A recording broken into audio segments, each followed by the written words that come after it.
my name is Nina and welcome back to my channel. Today we are going to be filming a reading wrap-up of basically all the books that I read since my TBR book haul video. So basically this is what I have been reading for the last month and a half. I'd say I had a pretty good reading month and I'm excited to share all of the books that I read with you today. So without further ado, let's get into the video. Starting off, we are going to be talking about Dune and Dune Messiah. For a quick summary, this is a sci-fi book series that follows a man named Paul Atreides with his life on the planet Dune and sort of his rise and fall in power there. I think I'm going to do a separate review video about my experience reading the first 3 books because they kind of fully encapsulate the entirety of Paul's story. I won't say too much about my thoughts here, but one thing is that there was definitely a roller coaster in terms of my ratings for these books. The first one I really liked, and then it was kind of a steep drop. I'm still working on Children of Dune. This is it here. I took the dust jacket off because it was falling apart. I'm almost close to the end, probably have a 4th left, and I am enjoying this more than I did Dune Messiah, but I still am not 100% sure how I feel about it yet. Okay, so the next book we are going to be talking about is Bunny by Mona Awad. The plot of this book is that there's a girl named Samantha who's at a really prestigious liberal arts college and in a creative writing program, and she feels kind of like an outcast because she has all of her classes with a group of cliquey girls that call themselves the Bunnies. Eventually, in their senior year, Samantha gets invited into the fold and realizes the Bunnies are doing some sort of vaguely dubious supernatural stuff in their spare time. In that TBR video, I said I really enjoyed Bunny, and I still do like it, but I think it's kind of moved from a 5-star to a 4-star for me, because I just don't really know what kind of long-term impact it's going to have. I did really like the writing. It's actually something I've seen other booktubers critique the most, but I really enjoyed Mona Awad's writing style. There's this one chapter where we see things from the Bunnies' perspective, and they use a collective we to talk about themselves, and it creates a really jarring and unnerving mood that really reflects the characters in the moment. Like I said before, if you enjoyed the movie Heathers, I think you will also like this book. The next book I read was a reread for me, and that is Sabriel by Garth Nix. Plot of this book is that Sabriel is the daughter of a man called Abhorsen, who is a necromancer. In this world, necromancy is generally bad, but the job of the Abhorsen is to push back everything that has come out of death back into it. One day when Sabriel is at school, she finds out that her father has gone missing, and also that an ancient evil is trying to claw its way out of death. And unless she's able to find her father, it will continue to wreak havoc on the living world. Since I remembered a lot of the first half from my first reread when I was 12 years old, it wasn't as impactful the second time, but the second half of the book, I had forgotten a lot of the details in it, so I was like, oh my god, at some scenes, I was really, really impressed. So kind of random, but I really, really like the relationship of Sabriel and her male love interest. I think they're just so cute together. I'm actually in the middle of reading Lyrael, which is the sequel, which has a very different flavor to it, considering it follows a different main character, but I am enjoying it quite a bit so far. The next 2 books kind of are very similar. One of them is called Gothic, a Reader, which is edited by Simon Bacon, and the other one is 21st Century Gothic, which is by Meisha Wessler and Xavier Reyes. These 2 books are big nonfiction anthologies of essays that talk about different aspects of Gothic literature. The first one is more about just overall Gothic themes, and the second one is more about how those Gothic themes have evolved in the 21st century. I think they're both really good reference books if you're interested in learning about Gothic literature like I was. I found essays in both of them to be very, very helpful and enlightening. Speaking of Gothic literature, the next book that I read was Carmilla by Joseph Sheridan Le Fanu. This is a pretty typical Gothic story. The narrator lives in a castle with her father in the middle of the wilderness. One day a carriage breaks down and a woman entrusts her daughter to the girl and her father to take care of until she can return. The narrator's super pumped about this because she has been really missing a female friend, and this girl, Carmilla, and her become really, really close. At the same time, there's lots of death and sickness happening in the villages around them, and the narrator herself also becomes afflicted with some type of mysterious illness. So this is a pre-Dracula vampire story that has often been touted as having a lot of lesbian undertones, but I'm just kind of isn't overly flowery and really intense female friendship kind of just the norm of the time?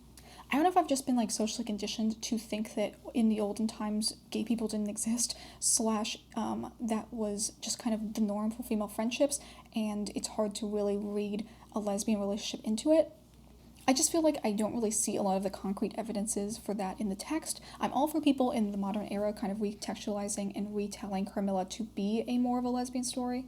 Also, this book is a classic, but it's relatively short, and I didn't find the writing style very dense, so I think it would be a really quick read if you are interested in getting into Gothic literature. Or if you tried to read Dracula and you found it too dense and too long, this is kind of like that, but light.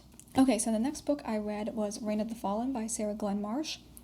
This book I was very hyped about in my TBR video. The summary of this story is Odessa is a necromancer, but unlike in Sabriel, necromancy is actually seen as something good in this society because people will often pay necromancers to resurrect them after their deaths so that they can continue living with their families. The only thing is that they have to have their bodies completely covered in a shroud, and if anyone ever looks under the shroud, they will lose their minds and humanity and become a monster called a shade. One day, the main character Odessa and her boyfriend find that their former mentor has been killed by a really powerful shade. They try to hunt it down, but they realize that maybe the shades are not as mindless as they once thought, and perhaps these new powerful ones that have been coming out are being controlled by some type of unknown force. So going into this, I knew the main character was bisexual, but I did not know that the majority of the first half of the book she would be in a relationship with a man. Obviously, that's totally fine. That's kind of what bisexual means. You like both men and women. But I went into this with the mindset from reading the summary that the relationship she would be mostly having was with a woman. And the girl that she ends up having a relationship with is actually the younger sister of her boyfriend. And I was just like, I don't really like that as a trope. I just didn't think it was a really good look, considering that it seems like Odessa was still really in love with her boyfriend even after he wasn't in the story anymore, and having her go from her boyfriend to his younger sister just kind of made the sisters seem like sloppy seconds. There's a rivals to lovers trope with Odessa and this girl, but it just felt like the relationship was really tinged with negativity as opposed to a more flirty and jokey rivals to lovers relationship, which I vastly prefer. Also, kind of a trigger warning, but there's a large section of this book that deals with like drug abuse, and I just didn't know that going into it, and it was kind of uncomfortable to read. There is a sequel to this book. It's a duology, and I probably will end up reading it, but more so because I really like the world building that was done over any emotional attachment to any of the characters. A lot of the other books were library books, but I actually do have this next one, which is The Monk by Matthew Lewis. This is one of the highly touted original Gothic novels. The book has kind of two main stories going on. The first one is with the titular monk, whose name is Ambrosio. He's considered one of the most pious monks in the city, and pretty much everyone loves him and comes to hear him speak. But we learned that maybe Ambrosio is not as pious as everyone thinks, or that he's not committed to religion for the reasons that he should be. So his plot is his downfall into sin. The B plot is with two nobles named Lorenzo and Raymond. Raymond fell in love with Lorenzo's younger sister, but then found out that she was promised to become a nun when she reached of age. So their storyline is trying to figure out how they can release her from her holy bonds. This book is kind of insane. I know a big critique a lot of people have with classic literature is that they find it dense and that nothing happens in it. For The Monk, it is not boring at all. There are scenes where I felt legitimate shock and anxiousness and horror at what was going on. And there was really a page turner because there were scenes I just couldn't wait to find out what happened. I feel like the way to make a classic less boring is to add a supernatural element, which this book does have. I find that it makes it a little bit more accessible. I don't know what it's like to live in 16th century Spain, but I do know what it's like to be afraid of a ghost. I feel like fantasy has a way of transcending time and space and just having this quality that makes it accessible to anyone to have an emotional connection with it.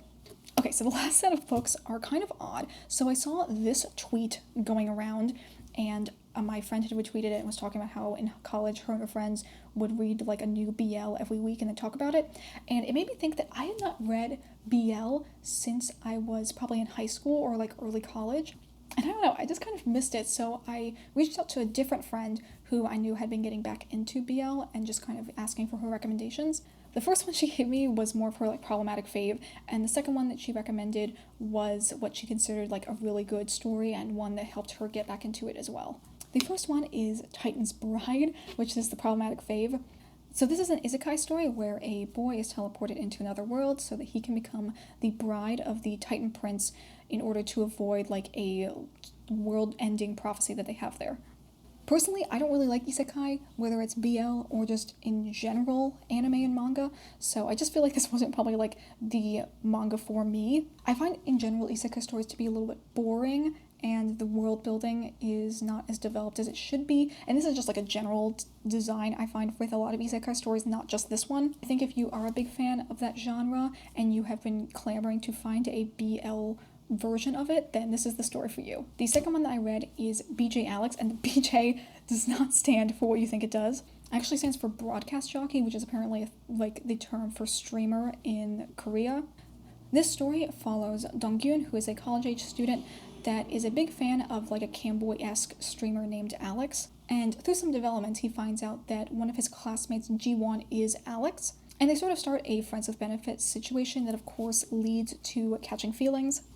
This story I liked a lot more than Titan's Bride. First of all, the art I find is really, really beautiful. I was really surprised and happy with the character development, especially of Jiwon. I feel like he had a really full arc and a lot of growth, and I also really like the side characters of Myungdae and Chanwoo. Chanwoo is so good, and he's really the voice of reason and basically says all of the things I'm thinking of in the moment. There were two scenes where I was like, ooh, I don't really like what's going on. But besides that, I really did enjoy the story, and I would definitely like to get the book when it eventually comes out. So that is everything that I read this last winter season. I hope you guys enjoyed this video. Please let me know in the comments section if you did. If you aren't already, consider subscribing to see more bookish content as well as Lolita lifestyle videos.